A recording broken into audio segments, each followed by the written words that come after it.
अशहदु अल्ला इलाहा इल्लल्लाह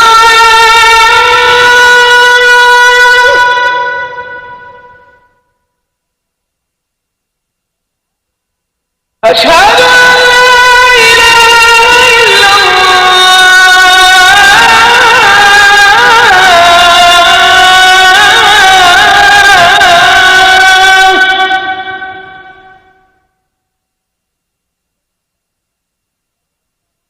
अशहदु अन्ना मुहम्मदर रसूलुल्लाह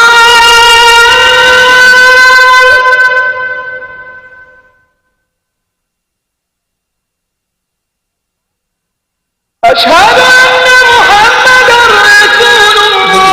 सऊदी अरब एक इस्लामिक कंट्री है। यहाँ पर पेट्रोल और खजूर बहुत ज़्यादा मात्रा में होता है, उसके सिवा यहाँ कुछ नहीं होता है। पेट्रोलियम गैस पेट्रोलियम बहुत ज़्यादा, इसलिए लोग बहुत ज़्यादा डेवलप हो गए हैं लोग। सऊदी अरब एक फुल टू इस्लामिक कंट्री है। इस्लामिक कंट्री यानी यहाँ इस्लामिक नियम लागू होते हैं। यहाँ के दो सबसे प्रमुख शहर हैं जो पूरी तरह से मशहूर है धार्मिक चीज़ों के लिए। हालांकि किसी भी देश की तो राजधानी फेमस होती है, सऊदी अरब की राजधानी रियाद है।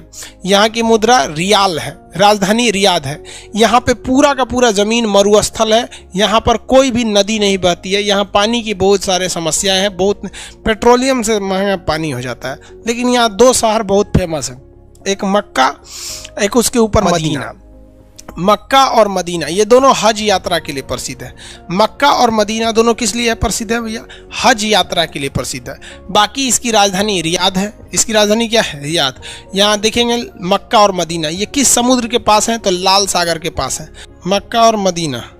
देखिए ये आप लोग इस्लाम धर्म में ये दो चीज़ें बहुत ज़्यादा देखे होंगे। ये ब्लैक वाला जो आप देख रहे हैं ना ये मक्का है, और ये ब्लू वाला जो देख रहे हैं ये मदीना है। मक्का का फोटो कैसे दिखा है भाई आपको? ग्रीन कलर का रहता है जो वो मदीना है।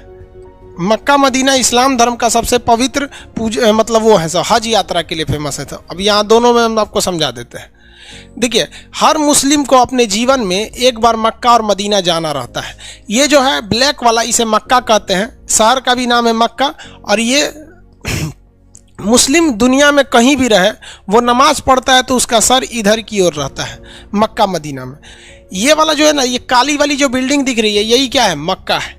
अब इस मक्का के चारों ओर घूमना जो होता है वो हज यात्रा कहलाता है, हज। अब ये जो छोटे छोटे लोग दिख रहे हैं ना ये सब लोग आदमी हैं। लोग यहाँ पे करोड़ों की लाखों की संख्या में भीड़ रहती है। ये कुंभ मेला में कैसे भीड़ लगा रहता है, आदमी गिन पाएंगे कुंभ में, वैसे यहाँ पूरी दुनिया के मुस्लिम यहाँ जाते हैं और इसका हज करके चक्कर लगाते हैं। हज यात्रा कहा जाता है, ठीक है। हज यात्रा कंप्लीट कब हो जाता है? जब आप मक्का में जाते हैं तब। ये मक्का को कहा जाता है कि ये मतलब ये अल्लाह के पूजा स्थल के लिए इसका मुख्य रूप से महत्व है। दूसरा जगह आता है मदीना। मदीना ग्रीन कलर का है। ये मोहम्मद साहब जब इस दुनिया से चले गए तो उनका जो मकबरा बनाया गया, जो कब्र बनाया गया, वो यही मदीना में बनाया गया।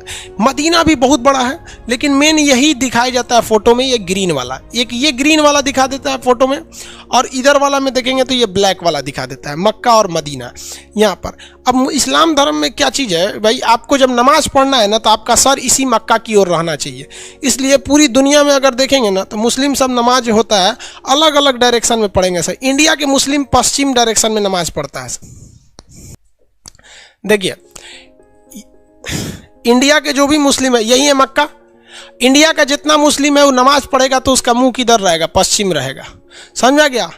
मुसलमानों में एक चीज़ बहुत पश्चिम मुँह करके वो झूठ नहीं बोलता है सब। लेकिन झूठ बोलने वाले तो यार गीता और कुरान पे कसम खा के झूठ बोल देते हैं। लेकिन ऐसे मुसलमानों में एक प्रचलन है, वो कहिएगा कि चल पश्चिम मुँह बोल के तो पश्चिम मुँह, तो पश्चिम मुँह उनके कहने का सेंस नहीं। यहाँ मक्का और मदीना है। यानी इस्लाम धर्म में दो ही लोग का महत्व है, एक अल्लाह ताला का। उन्होंने अपना पैगम्बर मतलब समझिए कि सबसे प्रिय, अल्लाह को जब सबसे प्रिय होते हैं उन्हें प्रोफेट यानी पैगम्बर कहते हैं।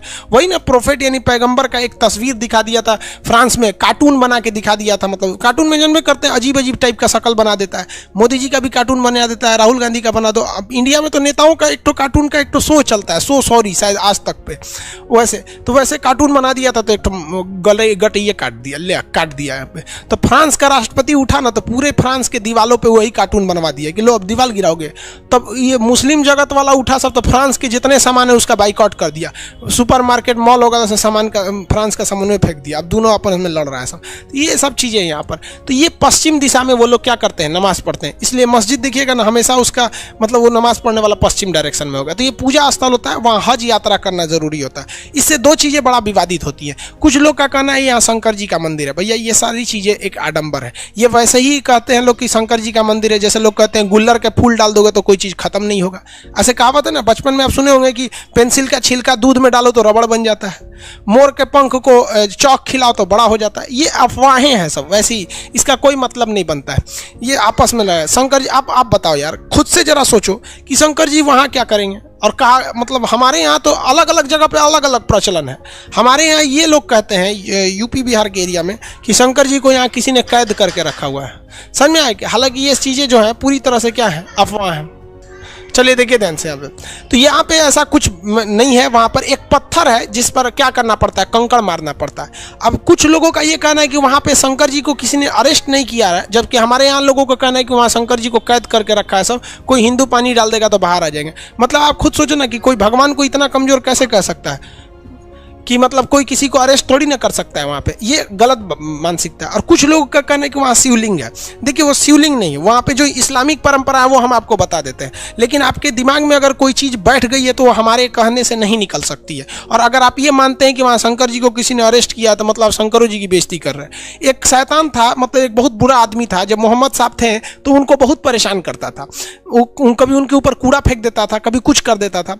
तो मोहम्मद साहब ने बहुत कोशिश किया कि ये सुधर जाए, लेकिन वो सुधरता नहीं था। तो तंग आकर मोहम्मद साहब ने उसे श्राप दे दिया कि जा तू पत्थर का बन जाएगा। तो वो आदमी एक बड़ा सा पत्थर बन के रह गया है। तो लोग जाते हैं ना तो इसी पत्थर पे कंकड़ से मारते हैं लोग, वो ये दिखाने के लिए कि तूने मोहम्मद साहब को परेशान किया था। तो किसी ने ये फोटो लाया और बोल दिया कि भाई साहब यहाँ पर मतलब इस फोटो में यहाँ पे कि ये शिवलिंग है, जबकि ऐसा कुछ नहीं है। वो परंपरा के हिसाब से देखिएगा तो एक शैतान आदमी था। अब बताओ भाई, अगर इस पत्थर की हिस्ट्री उठाओगे तो वो एक ऐसा दुष्ट व्यक्ति था जिसे पत्थर बना दिया गया श्राप से। अब वो दुष्ट व्यक्ति को आप शिवलिंग बोलोगे। आप मानते हो तो आप हमारी बात पे तो बिलीव नहीं कर सकते, वरना अगर आप जिस पे बिलीव करते हो जो ऑथेंटिक चीज़ है, जैसे गूगल हो गया, विकीपीडिया हो गया, क्योरा हो गया, इस सब पे आप जाके सर्च कर सकते हैं। इसी को लोग वो शिवलिंग बोलते हैं। तो इस मक्का मदीना को लेकर दो ही प्रचलन बहुत फेमस है। कुछ लोगों का कहना है कि यहाँ उन लोगों ने अरेस्ट करके रख लिया है, मतलब उनको कैद करके रखा है, और कुछ लोगों का कहना है कि नहीं शिवलिंग की पूजा होती है। ऐसा यहाँ पे कुछ भी नहीं है। वो तो जो शिवलिंग वाली बात होती है वो तो मदीना के पास है जहाँ पत्थर मारा जाता है यहाँ पर। अब कुछ लोगों का कहना है कि यहाँ हिंदू को जाने क्यों नहीं दिया जाता है। भाई साहब यहाँ 2.5 लाख रुपया खर्चा आता है एक आदमी को जाने का।